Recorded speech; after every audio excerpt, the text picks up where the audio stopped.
रितेश, क्या हुआ? कादम्बरी और समीर जूम को लेकर स्पेन जा रहे हैं। अभी विवेक का कॉल आया था, उसकी एजेंट से ही समीर ने टिकट करवाई है। क्या हुआ रितेश, तुम कुछ रिया क्यों नहीं कर रहे हो? ये तो होना ही था। जितने पैसे कादम्बरी को मिल रहे हैं उसने देश छोड़ के जाना ही था, लेकिन इतनी जल्दी जाएगी ये नहीं पता था, क्योंकि पैसे उसे अभी तक मिले नहीं होंगे। रितेश, कुछ भी हो, हमें कादम्बरी और समीर को रोकना होगा। जून कहीं नहीं जा सकती।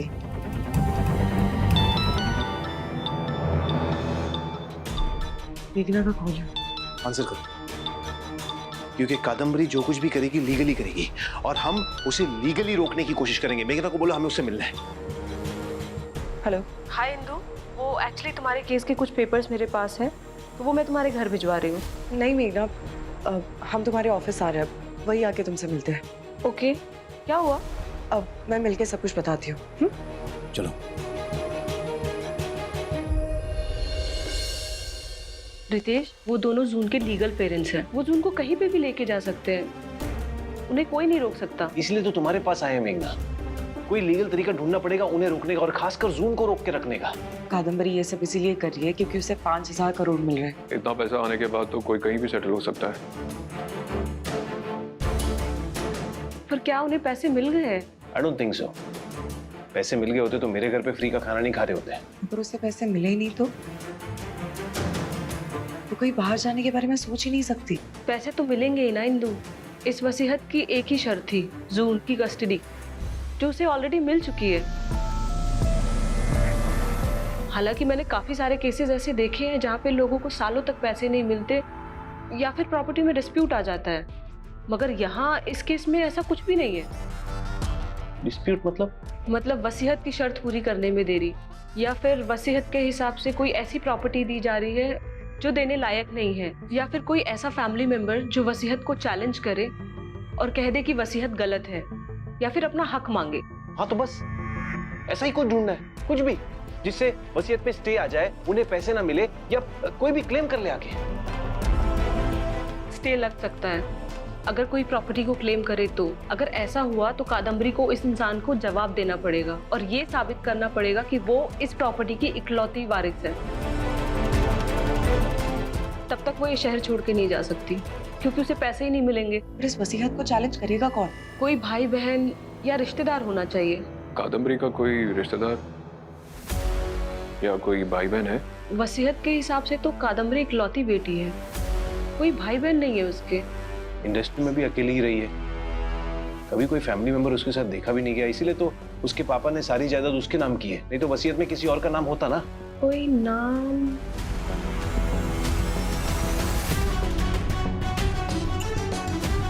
एक मिनट,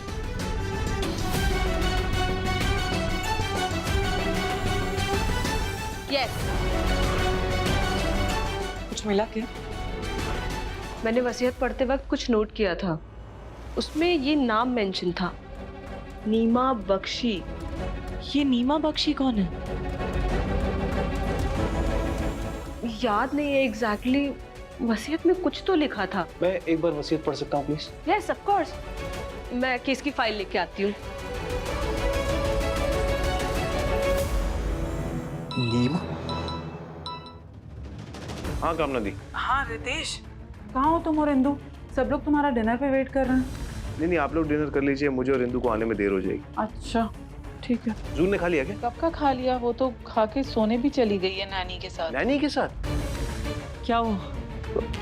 जून केयरटेकर के साथ सोने गई है। कामना दी, वो आई डोंट थिंक अकेले सो पाएगी केयरटेकर के साथ। आप प्लीज कमरे में जाइए ना।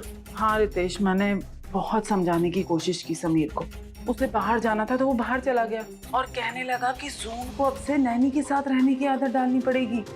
मैंने कोशिश की रूम में जाने की, लेकिन उसने कह दिया कि मैं भी जून के रूम में नहीं जा सकती। अब मैं क्या करती? कामना दी, आप समीर और कादम्बरी की बात भूल जाइए, आप कमरे में जाइए। और hello hello hello hello Ritesh, आवाज नहीं आ रही है रितेश। हाँ कामना दी, आवाज आ रही है आपको मेरी? Hello hello hello. रितेश, मैं घर जा रही हूँ। सूम को अकेले सोने की आदत नहीं है, वो डरती है। मैं काम करती हूँ, मैं घर जाके देखती हूँ। एटलीस्ट उसके साथ नहीं पर उसके आसपास तो रह ही सकती हूँ ना मैं। हाँ ठीक है, तुम कार लेके जाओ, मैं दूसरी कार मंगवा लूंगा। समीर, तेरा काम हो गया। तू यही चाहता था ना कि रितेश और इंदु तक ये इन्फॉर्मेशन पहुंच जाए कि जून अकेली सो रही है। अब देखना ये इंदु की बच्ची जहां भी होगी ना, ऐसी भागी भागी घर वापस आएगी और जून से मिलने की गलती करेगी, और उसकी इसी गलती की वजह से ना तू उसे अरेस्ट करवाएगा। तू देखना ऐसा ही होगा। तू जल्दी वापस घर आ जा।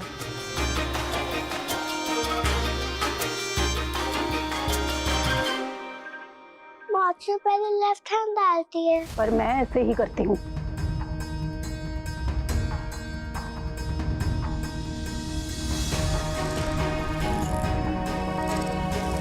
अभी की पूरी तेल बना रहे हो?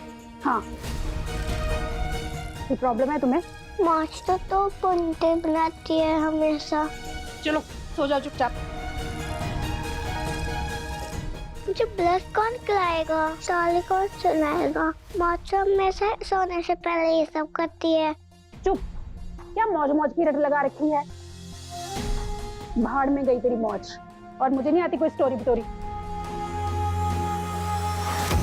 ओए, छोटे बच्चे से ऐसे बर्ताव करते हैं और खुद को नैनी कहती है, शर्म नहीं आती तुझे? मैम, मैं तो बस इसे समझा रही थी। ओए, देखा मैंने कि तू इस बच्ची को समझा रही थी या उसे डांटे जा रही थी।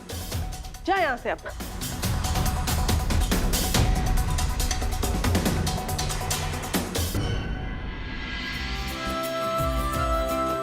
ओ जी, मैं सुनाऊंगी अपनी जून पुत्र को स्टोरीज। मुझे ना बहुत सारी स्टोरीज आती है, बस आपको मुझे ये बताना है कि आपको कौन सी वाली स्टोरी सुननी है।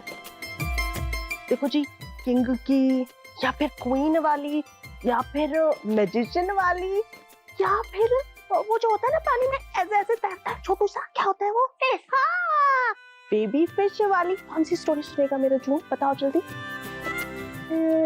मैजिशियन वाली। वो तो बहुत मजेदार स्टोरी है। एक काम करते हैं हम ना, इसको भी यहाँ पास में सुला लेते हैं, ये भी स्टोरी सुन लेगा। एक बार क्या होता है ना कि एक जंगल में ना एक मैजिशियन रहता है, लेकिन उसको पता ही नहीं होता कि उसके पास मैजिक वाली पावर है। तो एक बार गलती से ना उसका हाथ ऐसे ही हवा में घूम जाता है और उसके सामने बैठा बंदर रैबिट बन जाता है। और फिर वो ना बहुत प्यार करते हैं तुमको सनम, बहुत प्यार करते हैं तुमको सनम, हमें तो लगा था कि हमें तो लगा था कि तुम्हारे हैं हम, बहुत प्यार करते हैं तुमको सनम, बहुत प्यार करते हैं तुमको। वही तो पुत्र। चाची, ओ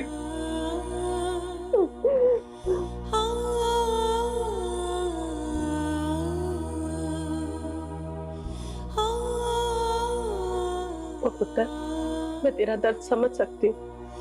अपने बच्चे के इतने पास होके भी उससे इतना दूर रहना बहुत मुश्किल है।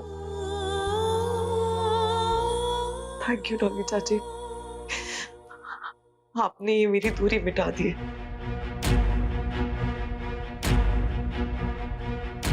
आपसे मुझे मेरी जून की खुशबू आ रही है।